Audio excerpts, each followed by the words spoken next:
Hey guys, Courtney Treadway here with Neil Huffman, Nissan in Frankfort.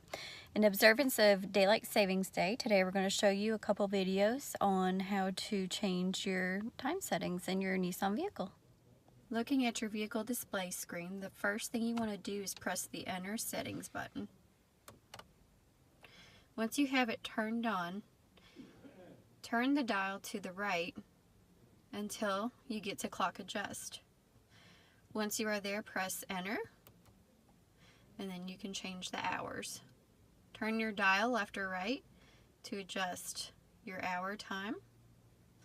Press Enter again so you can change your minutes. Press Enter another time to change AM and PM.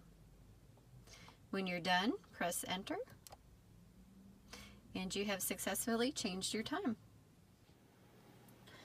To adjust your clock settings on a vehicle with navigation, first, you want to start by pressing the settings button on your touchscreen.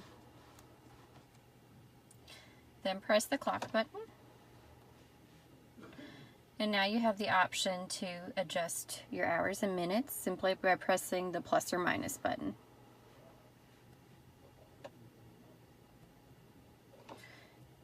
When you have completed adjusting your time, just press the back button twice,